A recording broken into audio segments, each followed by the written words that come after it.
ਸਤ ਸੰਗਤ ਜੀ, ਭਗਤੀ ਕਾਲ ਦੇ ਵਿੱਚ ਬਨਾਰਸ ਦਾ ਜਿਹੜਾ ਏਰੀਆ ਇਲਾਕਾ ਪੂਰਬੀ ਉੱਤਰ ਪ੍ਰਦੇਸ਼, ਜਿੱਥੇ ਬੜੇ ਮਹਾਂਪੁਰਖ ਸਨ, ਤਪੀਸਰ ਜੋਗੀਸ਼ਰ ਰਿਸ਼ੀ ਮੁਨੀ ਹੋਏ ਨੇ। ਵੈਸੇ ਤਾਂ ਪੂਰੇ ਭਾਰਤ ਦੇ ਵਿੱਚ ਬੜੇ ਰਿਸ਼ੀ ਮੁਨੀ ਜਿਨ੍ਹਾਂ ਨੇ ਬੜੀ ਤਪੱਸਿਆ, ਭਜਨ, ਬੰਦਗੀ, ਸਿਮਰਨ ਪਰਮੇਸ਼ਰ ਦਾ ਕੀਤਾ, ਪਰ ਕੇਂਦਰ ਉਸ ਸਮੇਂ ਜਿਹੜਾ ਕਾਸ਼ੀ ਨੂੰ ਮੰਨਿਆ ਜਾਂਦਾ। ਤੇ ਜਿੱਥੇ ਭਗਤੀ ਕਾਲ ਦਾ ਸਮਾਂ ਸੀ, ਉੱਥੇ ਵਰਣ ਵੰਡ ਪੂਰੇ ਜ਼ੋਰਾਂ ਤੇ ਸੀ, ਪਖੰਡਵਾਦ ਬੜੇ ਜ਼ੋਰਾਂ ਤੇ ਸੀ।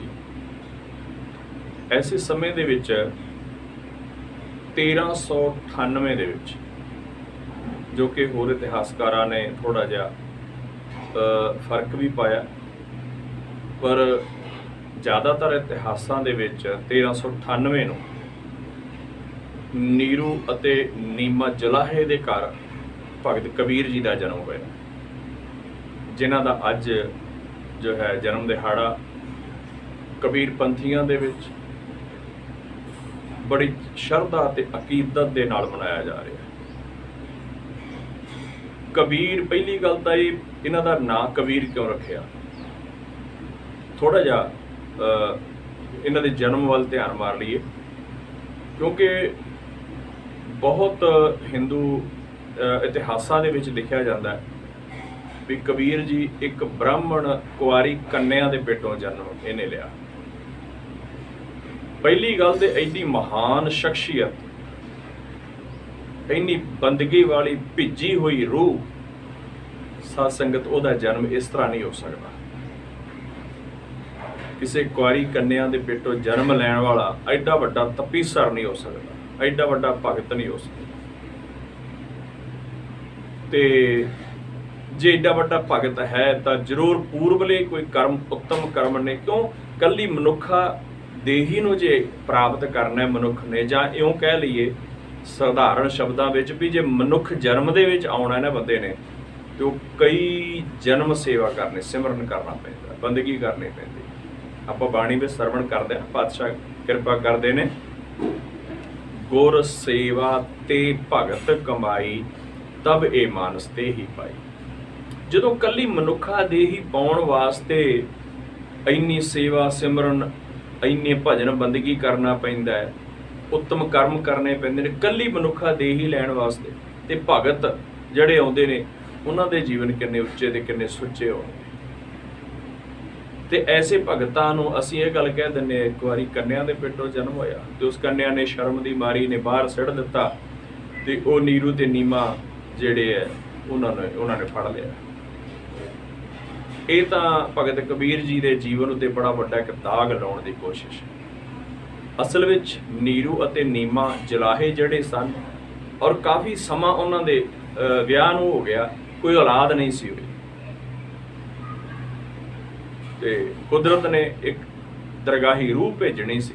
ਸਮਾਂ ਆਇਆ ਤੇ ਭਗਤ ਜੀ ਦਾ ਆਗਮਨ ਹੋਇਆ, ਔਰ ਜਨਮ ਤੋਂ ਹੀ ਭਗਤ ਜੀ ਨਾ ਤਾਂ ਰੋਏ, ਚਿਹਰੇ ਤੇ ਮੁਸਕਰਾਹਟ ਸੀ, ਔਰ ਉਹਨਾਂ ਦੇ ਅੰਦਰ ਬੱਚਿਆਂ ਵਾਲਾ ਕੋਈ ਵੀ ਕਰਮ ਨਹੀਂ ਸੀ ਵੀ ਬੱਚਿਆਂ ਦੀ ਤਰ੍ਹਾਂ ਖੇਡਣਾ, ਬੱਚਿਆਂ ਦੀ ਤਰ੍ਹਾਂ ਸ਼ਰਾਰਤਾਂ ਕਰਨੀਆਂ।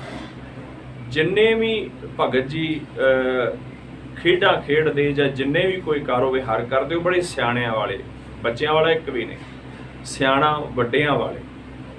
ਇਸ ਵਾਸਤੇ ਉਹਨਾਂ ਦਾ ਨਾਂ ਰੱਖਿਆ ਕਬੀਰ। ਕਬੀਰ ਕਿਤੇ ਐਵੇਂ ਨਾਂ ਨਹੀਂ ਰੱਖ ਦਿੱਤਾ। ਹੁਣ ਉਹਨਾਂ ਦੇ ਮਾਂ-ਬਾਪ ਦੀ ਵੀ ਕਿੰਨੀ ਉੱਚੀ ਤੇ ਸੁੱਚੀ ਸੋਚ ਹੋਵੇਗੀ, ਬੱਚੇ ਦੇ ਜੀਵਨ ਦੇ ਲੱਛਣਾਂ ਨੂੰ ਦੇਖਦਿਆਂ ਹੋਇਆਂ ਉਹਨਾਂ ਦਾ ਨਾਂ ਰੱਖਿਆ ਕਬੀਰ, ਵੱਡਾ ਮਹਾਨ, ਜਿਹਦੀ ਸੋਚ ਬੜੀ ਉੱਚੀ ਹੈ। ਔਰ ਬਚਪਨ ਤੋਂ ਹੀ ਭਗਤ ਜੀ ਨਾ ਬੰਦਗੀ ਵਾਲੇ ਪਾਸੇ, ਔਰ ਕਈ ਤਰ੍ਹਾਂ ਦੇ ਦੋਹੇ, ਕਈ ਤਰ੍ਹਾਂ ਦੇ ਸ਼ਲੋਕ, ਕਈ ਤਰ੍ਹਾਂ ਦੇ ਛੰਦ ਰਚਨ ਲੱਗ ਪਏ, ਬੋਲਣ ਲੱਗ ਪਏ। ਤੇ ਜੇ ਪੂਰਬੀ ਭਾਰਤ ਵਿੱਚ ਜਾਈਏ ਆਪਾਂ, ਬਨਾਰਸ ਜਾਂ ਉਹਦੇ ਆਸ-ਪਾਸ ਦੇ ਏਰੀਏ ਵਿੱਚ, ਉੱਥੇ ਬੜੀ ਐਸੀ ਕਬੀਰ ਬਾਣੀ ਹੈ ਜਿਹੜੀ ਧੰਨ ਸਾਹਿਬ ਸ਼੍ਰੀ ਗੁਰੂ ਗ੍ਰੰਥ ਸਾਹਿਬ ਮਹਾਰਾਜ ਜੀ ਵਿੱਚ ਦਰਜ ਨਹੀਂ। ਕਿਉਂਕਿ ਜਦੋਂ ਗੁਰੂ ਨਾਨਕ ਪਾਤਸ਼ਾਹ ਜੀ ਦਾ ਆਗਮਨ ਹੋਇਆ, ਉਹਨਾਂ ਤੋਂ ਤਕਰੀਬਨ 71 ਸਾਲ ਪਹਿਲਾਂ ਕਬੀਰ ਦਾ ਜਨਮ ਹੋਇਆ। ਗੁਰੂ ਨਾਨਕ ਦੇਵ ਮਹਾਰਾਜ ਜੀ ਦੇ ਪ੍ਰਕਾਸ਼ ਤੋਂ ਪਹਿਲਾਂ 71 ਸਾਲ। ਤੇ ਉਹਨਾਂ 71 ਸਾਲਾਂ ਦੇ ਵਿੱਚ ਕਬੀਰ ਜੀ ਨੇ ਬੜੀ ਬਾਣੀ ਜਿਹੜੀ ਹੈ ਉਚਾਰਨ ਕੀਤੀ। ਤੇ ਉਹ ਕੋਈ ਕਿਤੇ ਸੀ, ਪੂਰੀ ਬਾਣੀ ਜਿਹੜੀ ਹੈ ਉਹ ਪ੍ਰਾਪਤ ਨਾ ਹੋ ਸਕੀ। ਜਿੰਨੀ ਕੁ ਬਾਣੀ ਮਿਲੀ ਉਹ ਧੰਨ ਸਾਹਿਬ ਸ੍ਰੀ ਗੁਰੂ ਗ੍ਰੰਥ ਸਾਹਿਬ ਮਹਾਰਾਜ ਵਿੱਚ ਦਰਜ ਹੋ ਗਈ। ਤੇ ਉਸ ਇਲਾਕੇ ਵਿੱਚ ਬੜੀ ਅਜੇ ਵੀ ਕਬੀਰ ਬਾਣੀ ਮਿਲ ਰਹੀ ਹੈ। ਔਰ ਐਸੇ ਸ਼ਲੋਕ ਸ਼ੰਤ ਸੀ ਜਿਹੜੇ ਬਚਪਨ ਦੇ ਵਿੱਚ ਹੀ ਭਗਤ ਜੀ ਨੇ ਉਚਾਰਨ ਕੀਤੇ। ਕਿੰਨੀ ਉੱਚੀ, ਕਿੰਨੀ ਸ੍ਰੇਸ਼ਟ ਬੁੱਧੀ ਹੋਵੇਗੀ। ਔਰ ਦੂਸਰਾ ਸਭ ਤੋਂ ਵੱਡੀ ਗੱਲ, ਬਈ ਜਦੋਂ ਇਸਲਾਮ ਮੁਸਲਮਾਨਾਂ ਵਿੱਚ ਲਾਹੇ ਹੁੰਦੇ ਨੇ, ਇਸਲਾਮ ਦੇ ਵਿੱਚ ਜਨਮ ਲਿਆ, ਹੁਣ ਉੱਥੇ ਉਹਨਾਂ ਦਾ ਇੱਕ ਰਸਮ ਹੈ, ਇੱਕ ਰਿਵਾਜ ਹੈ ਵੀ ਜਦੋਂ ਤਕਰੀਬਨ 8 ਸਾਲ ਦਾ ਬੱਚਾ ਹੁੰਦਾ ਉਹਦੀ ਸੁੰਨਤ ਕੀਤੀ ਜਾਂਦੀ ਹੈ। ਫਿਰ ਉਹਨੂੰ ਆਪਣੇ ਧਰਮ ਦੇ ਵਿੱਚ ਪ੍ਰਵੇਸ਼ ਮੰਨਿਆ ਜਾਂਦਾ ਹੈ। ਤੇ ਹੁਣ ਕਾਜੀ ਆ ਗਿਆ। ਕਾਜੀ ਨੇ ਨੀਰੂ ਨੂੰ ਕਿਹਾ ਵੀ ਤੇਰਾ ਬੱਚਾ ਤਕਰੀਬਨ 8 ਸਾਲ ਦੇ ਆਸ-ਪਾਸ ਹੋ ਗਿਆ, ਇਹਦਾ ਜਿਹੜੀ ਸੁੰਨਤ ਕਰਨੀ ਚਾਹੀਦੀ। ਉਹ ਵੀ ਕਹਿੰਦਾ ਹਾਂ ਜੀ, ਜੋ ਆਪਣਾ ਧਰਮ ਕਹਿੰਦਾ, ਇਸਲਾਮ ਕਹਿੰਦਾ, ਕੁਰਾਨ ਕਹਿੰਦੀ ਹੈ, ਕਰਨਾ ਚਾਹੀਦਾ। ਔਰ ਰਿਸ਼ਤੇਦਾਰ ਵੀ ਕਹਿਣ ਲੱਗ ਪਏ। ਹੁਣ ਸਾਰੇ ਲੋਕ ਇਕੱਠੇ ਹੋਏ, ਦਿਨ ਰੱਖ ਲਿਆ। ਕਬੀਰ ਜੀ ਨੂੰ ਨਹੀਂ ਕਿਸੇ ਗੱਲ ਦਾ ਪਤਾ, ਬੱਚਾ ਸਮਝ ਕੇ ਕਹਿ ਲਈਏ ਵੀ ਨਹੀਂ ਦੱਸਿਆ, ਵੀ ਚਲੋ ਆਪਾਂ ਹੀ ਕਰਨਾ, ਜੋ ਕਰਨਾ ਸਿਆਣਿਆਂ ਨੇ। ਉਡੀਕਦਿਆਂ ਉਹ ਦਿਨ ਆ ਗਿਆ। ਜੋ ਦਿਨ ਆ ਗਿਆ, ਕਾਜੀ ਆ ਗਿਆ, ਉਸ ਤਰ੍ਹਾਂ ਲੈ ਕੇ ਹੋਰ ਰਿਸ਼ਤੇਦਾਰ ਨਾਤੇ ਬਹੁਤ ਸਾਰਾ ਨਗਰ ਇਕੱਠਾ ਹੋ ਗਿਆ। ਜਲਾਹ ਬਰਾਦਰੀ ਜਿਹੜੀ ਹੈ ਉਹ ਇਕੱਠੀ ਹੋ ਗਈ ਵੀ ਅੱਜ ਕਬੀਰ ਜੀ ਦਾ ਜੋ ਹੈ ਸੁੰਨਤ ਹੋਣੀ। ਤੇ ਕਬੀਰ ਜੀ ਦਾ ਇਸ਼ਨਾਨ ਕਰਵਾਇਆ ਗਿਆ, ਸੁੰਦਰ ਵਸਤਰ ਪਹਿਨਾਏ ਗਏ ਤੇ ਕਬੀਰ ਜੀ ਨੂੰ ਬਿਠਾਇਆ ਗਿਆ। ਹੁਣ ਉਸ ਤਰ੍ਹਾਂ ਲੈ ਕੇ ਕਾਜੀ ਆ ਗਿਆ, ਨਾਲੇ ਕੁਛ ਕਲਮਾ ਪੜ੍ਹਦਾ ਹੈ। ਤੇ ਕਬੀਰ ਜੀ ਉਹਨੂੰ ਕਹਿੰਦੇ 8 ਸਾਲ ਦੀ ਉਮਰ, 8 ਸਾਲ ਦੀ ਉਮਰ ਦੇ ਵਿੱਚ ਕਬੀਰ ਜੀ ਕਹਿੰਦੇ ਨੇ ਕਾਜੀ ਕੀ ਪੜ੍ਹ ਰਹੇ ਹੋ? ਉਹ ਕਹਿੰਦੇ ਤੂੰ ਬੱਚਾ, ਤੈਨੂੰ ਨਹੀਂ ਪਤਾ। ਕਹਿੰਦਾ ਨਹੀਂ ਮੈਨੂੰ ਪਤਾ ਲੱਗੇ। ਤੇ ਆ ਜਿਹੜਾ ਉਸ ਤਰ੍ਹਾਂ ਲੈ ਕੇ ਆ ਰਹੇ ਹੋ ਮੇਰੇ ਵਾਲੇ ਪਾਸੇ, ਇਹਦਾ ਕੀ ਕਰਨਾ? ਇਹ ਕਹਿੰਦੇ ਵੀ ਸੁੰਨਤ ਕਰਨੀ ਹੈ, ਸੁੰਨਤ ਕਰਨੀ। ਕਬੀਰ ਜੀ ਕਹਿੰਦੇ ਵੀ ਸੁੰਨਤ ਕੀ ਹੁੰਦੀ? ਕਹਿੰਦੇ ਸੁੰਨਤ ਇਹ ਆਪਣੇ ਧਰਮ ਦੇ ਵਿੱਚ ਮੰਨਿਆ ਜਾਂਦਾ ਹੈ, ਪੁਰਸ਼ ਦਾ ਲਿੰਗ ਜੋ ਹੈ ਉਹ ਅੱਗੋਂ ਕੱਟਿਆ ਜਾਂਦਾ ਹੈ ਤੇ ਫਿਰ ਇਸਲਾਮ ਦੇ ਵਿੱਚ ਉਹਨੂੰ ਪ੍ਰਵੇਸ਼ ਮੰਨਿਆ ਜਾਂਦਾ, ਸੁੰਨਤ ਕੀਤੀ ਜਾਂਦੀ। ਤੋ ਭਗਤ ਕਬੀਰ ਜੀ ਨੇ ਉਹਦੇ ਬਾਣੀ ਵਿੱਚ ਬੜਾ ਸੋਹਣਾ ਆਉਂਦਾ ਹੈ। ਉਹਨਾਂ ਨੇ ਸਮਝਾਇਆ, 8 ਸਾਲ ਦੀ ਉਮਰ ਦੇ ਵਿੱਚ ਸ਼ਬਦ ਉਚਾਰਨ ਕੀਤਾ। ਕਹਿੰਦੇ ਨੇ ਹਿੰਦੂ ਤੁਰਕ ਕਹਾਂ ਤੇ ਆਏ, ਕਿਨ ਇਹ ਰਾਹ ਚਲਾਈ। ਉਹ ਕਹਿੰਦਾ ਨਾ ਵੀ ਜਨਤ ਚਿਰ ਤੱਕ ਸੁੰਨਤ ਨਹੀਂ ਹੁੰਦੀ, ਉਹ ਇਸਲਾਮ ਦੇ ਵਿੱਚ ਪ੍ਰਵੇਸ਼ ਨਹੀਂ ਮੰਨਿਆ ਜਾਂਦਾ, ਉਹਨੂੰ ਹਿੰਦੂ ਮੰਨਿਆ ਜਾਂਦਾ ਹੈ। ਤੇ ਹਿੰਦੂ ਜਿਹੜੇ ਹੁੰਦੇ ਨੇ ਉਹ ਕਾਫਰ ਹੁੰਦੇ ਨੇ। ਦੀਨ ਵਿੱਚ ਸੁਣਨ ਤੋਂ ਬਾਅਦ ਵਿੱਚ ਆਉਂਦਾ ਹੈ। ਤੇ ਫਿਰ ਉਹਨਾਂ ਕਿਹਾ, ਉਹ ਕਹਿੰਦੇ ਵੀ ਹਿੰਦੂ ਤੁਰਕ ਕਹਾਂ ਤੇ ਆਏ, ਤੂੰ ਮੈਨੂੰ ਇਹ ਦੱਸ ਵੀ ਇਹ ਕਿੱਥੋਂ ਆਏ ਨੇ, ਕਿੰਨੇ ਰਾਹ ਚਲਾਏ, ਕਿੰਨੇ ਇਹ ਰਾਹ ਜਿਹੜੀ ਹੈ ਹਿੰਦੂ ਦੀ ਅੱਡ, ਮੁਸਲਮਾਨ ਦੀ ਅੱਡ, ਇਹ ਕਿੰਨੇ ਰਾਹਾਂ ਕਿੰਨੇ ਬਣਾਈਆਂ ਨੇ। ਦਿਲ ਮੈਂ ਸੋਚ ਵਿਚਾਰ ਕਵਾਵੇ, ਭੇਸਤ ਦੋ ਜਕਣ ਪਾਈ, ਪਰ ਨਰਕ ਤੇ ਸਵਰਗ ਇਹ ਕਿਵੇਂ ਪਾਉਂਦਾ ਹੈ ਬੰਦਾ, ਮੈਨੂੰ ਇਹ ਦੱਸ। ਵੀ ਨਹੀਂ, ਉਹ ਕਹਿੰਦਾ ਬਈ ਸੁੰਨਤ ਕਰਨੀ ਜ਼ਰੂਰੀ ਕਾਜੀ ਕਹਿੰਦੇ। ਫਿਰ ਕਹਿੰਦਾ ਔਰਤ, ਕਹਿੰਦੇ ਔਰਤ ਦੀ ਸੁੰਨਤ ਨਹੀਂ ਹੁੰਦੀ।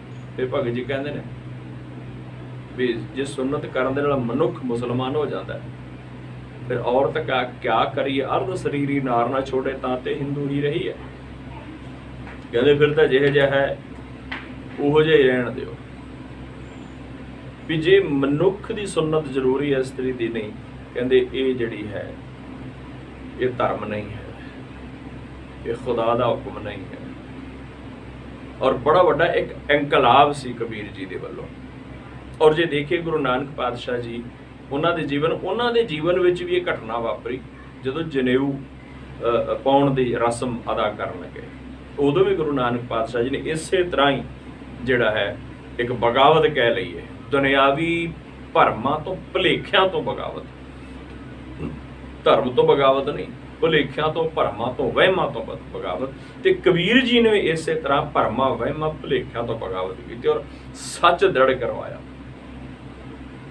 ਤੇ ਔਰ ਕਬੀਰ ਜੀ ਨੇ ਤਾਂ ਕਮਾਲ ਕਰ ਦਿੱਤੀ, ਜਿਨ੍ਹਾਂ ਦਾ ਅੱਜ ਜਨਮ ਦਿਹਾੜਾ ਕਬੀਰ ਪੰਥੀ ਸਾਰੇ ਮਨਾ ਰਹੇ, ਜਾਂ ਇਉਂ ਕਹਿ ਲਈਏ ਗੁਰਬਾਣੀ ਨਾਲ ਪਿਆਰ ਕਰਨ ਵਾਲੇ ਉਹ ਵੀ ਸਾਰੇ, ਕਿਉਂਕਿ ਉਹਨਾਂ ਦੀ ਬਾਣੀ ਸਾਹਿਬ ਸ੍ਰੀ ਗੁਰੂ ਗ੍ਰੰਥ ਸਾਹਿਬ ਮਹਾਰਾਜ ਵਿੱਚ ਦਰਜ ਹੈ।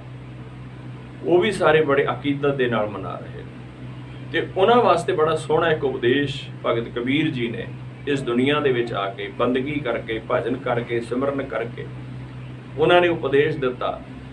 ਕਹਿੰਦੇ ਵੀ ਜੇ ਵਰਣ ਵੰਡ ਹੈ, ਉੱਚੇ ਤੇ ਨੀਵੇਂ ਵਿੱਚ ਫਰਕ ਹੈ। ਉੱਚੇ ਦਰਗਾਹ ਵਿੱਚ ਚਲੇ ਜਾਂਦੇ ਨੇ, ਨੀਵੇਂ ਜਿਹੜੇ ਨਰਕਾਂ ਨੂੰ ਜਾਂਦੇ ਨੇ। ਉੱਚੇ ਪੂਜਨੀਕ ਹੁੰਦੇ ਨੇ, ਜਿਹੜੇ ਨੀਵੇਂ ਹੈ ਉਹ ਸਜ਼ਾ ਦੇ ਹੱਕਦਾਰ ਹੁੰਦੇ ਨੇ, ਜਿਵੇਂ ਕਿ ਮਨੁ ਸਿਮਰਤੀ ਵਿੱਚ ਲਿਖਿਆ। ਤੇ ਭਗਤ ਜੀ ਕਹਿੰਦੇ ਨੇ ਨਹੀਂ, ਇੱਥੋਂ ਤੱਕ ਵੀ ਕਹਿ ਦਿੱਤਾ ਕਿ ਜੋ ਤੂੰ ਬ੍ਰਾਹਮਣ ਬ੍ਰਾਹਮਣੀ ਜਾਇਆ ਤੋ ਆਨ ਬਾਟ ਕਾਹੇ ਨਹੀਂ ਆਇਆ। ਤੁਮ ਕਦ ਬ੍ਰਾਹਮਣ ਹਮ ਕਦ ਸੂਦ, ਹਮ ਕਦ ਲੋਹੂ ਤੁਮ ਕਦ ਦੂਧ। ਕਹਿੰਦੇ ਫਿਰ ਮੇਰੇ ਨਾੜਾਂ ਵਿੱਚ ਖੂਨ ਹੈ, ਤੇਰੀਆਂ ਦੁੱਧ। ਇਹ ਕਿਵੇਂ? ਤੇ ਜਿਸ ਇਹ ਖੂਨ ਸਾਰਿਆਂ ਦੇ ਅੰਦਰ ਇੱਕ ਹੈ, ਸਰੀਰ ਦੀ ਬਣਾਵਟ ਇੱਕ ਹੈ, ਫਿਰ ਅਸੀਂ ਸ਼ੂਦਰ ਤੇ ਤੂੰ ਬ੍ਰਾਹਮਣ ਕਿਵੇਂ? ਜੋ ਤੂੰ ਬ੍ਰਾਹਮਣ ਬ੍ਰਾਹਮਣੀ ਜਾਇਆ ਤੋ ਆਨ ਬਾਟ ਕਾਹੇ ਨਹੀਂ ਆਇਆ। ਸਾਰੇ ਭਰਮ ਜਿਹੜੇ ਮਿਟਾ ਦਿੱਤੇ। तो ऐसा एक इनकलाब लेके आए भगत कबीर जी, जिस इनकलाब ने ਜਿਹੜੀ ਵਰਣ ਵੰਡ ਦੀਆਂ ਬੇੜੀਆਂ ਪਈਆਂ ਹੋਈਆਂ ਸੀ ਉਹਨਾਂ ਨੂੰ ਕਿਸੇ ਹੱਦ ਤੱਕ ਦੂਰ ਕਰਨ ਦਾ ਯਤਨ ਕੀਤਾ। ਪਰ ਉਸ ਸਮੇਂ ਜਿਹੜੇ ਵਕਤ ਦੀਆਂ ਹਕੂਮਤਾਂ ਵੀ ਸਨ ਜਾਂ ਉਹ ਵੀ ਬਹੁਤ ਜ਼ਿਆਦਾ ਕੱਟੜ ਸੀ, ਸ਼ਰਈ ਸੀ ਆਪਣੇ ਧਰਮ ਅਨੁਸਾਰ। ਤੇ ਜਿਹੜੇ ਉਸ ਸਮੇਂ ਕਾਸ਼ੀ ਦੇ ਪੰਡਤ ਸੀ, ਬਾਹਮਣ ਸੀ, ਉਹ ਵੀ ਬੜੇ ਕੱਟੜ ਸੀ ਆਪਣੇ ਧਰਮ ਅਨੁਸਾਰ। ਨਾ ਤਾਂ ਉਹ ਆਪਣੇ ਸ਼ਰ੍ਹਾ ਦੇ ਧਰਮ ਤੋਂ ਬਾਹਰ ਜਾਂਦੇ, ਨਾ ਇਸਲਾਮ ਆਪਣੇ ਸ਼ਰ੍ਹਾ ਤੋਂ ਬਾਹਰ ਜਾਂਦਾ, ਜਦੋਂ ਕਿ ਸ਼ਰ੍ਹਾ ਐਸੀਆਂ ਗੱਲਾਂ ਨਹੀਂ ਸਿਖਾਉਂਦੀ। तो भगत कबीर जी ने दोनों ਨੂੰ ਸਮਝਾਇਆ, ਹਿੰਦੂ ਨੂੰ ਵੀ ਸਮਝਾਇਆ ਤੇ ਮੁਸਲਮਾਨ ਨੂੰ ਵੀ ਸਮਝਾਇਆ। ਨਹੀਂ, ਇਸ ਤਰ੍ਹਾਂ ਖੁਦਾ ਪ੍ਰਸੰਨ ਨਹੀਂ ਹੁੰਦਾ। ਜੇ ਖੁਦਾ ਨੂੰ ਪ੍ਰਸੰਨ ਕਰਨਾ ਫਿਰ ਅੰਦਰ ਦੀ